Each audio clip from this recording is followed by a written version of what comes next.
I want you to look around today. You're sitting next to some amazing experts, leaders, stakeholders, activists, all who have spent decades fighting to end the man-made asbestos disaster. And I really want to thank ASEA for your leadership.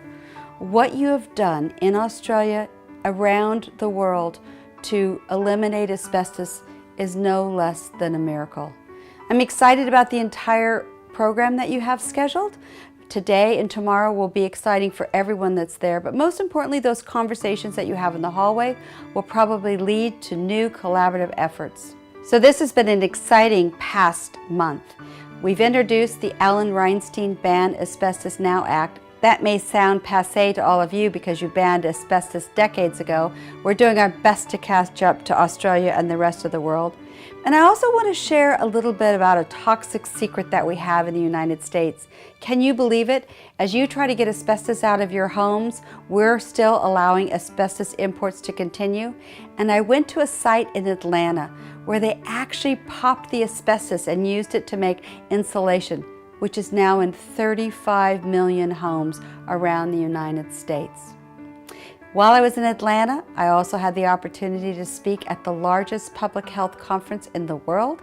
The American Public Health Association actually had a session on asbestos, and I look forward to sharing some of the details with you.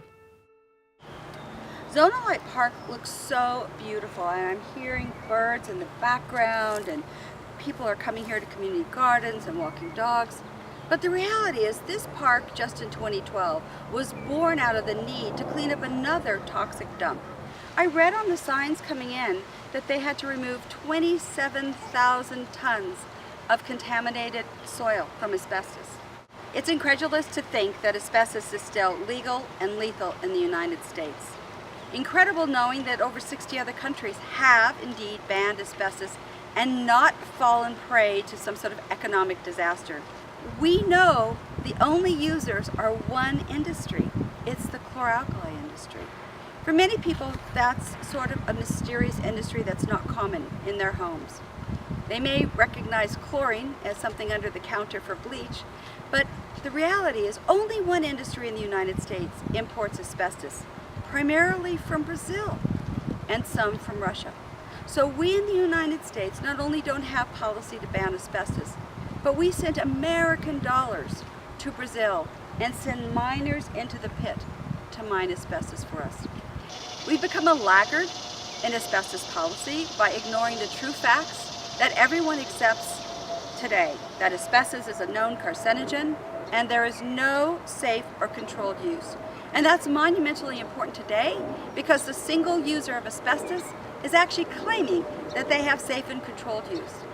And it's important for us to refute that with the sound science so that we can get to passing legislation that for once and for all, bans asbestos.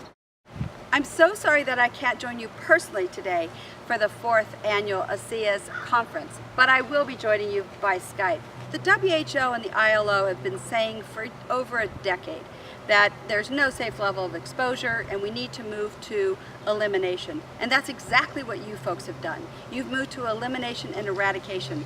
Hard to believe that we're still importing asbestos. But I think the lively discussion today and the work that you'll do throughout this conference will again bring us closer within our countries and internationally to a global ban.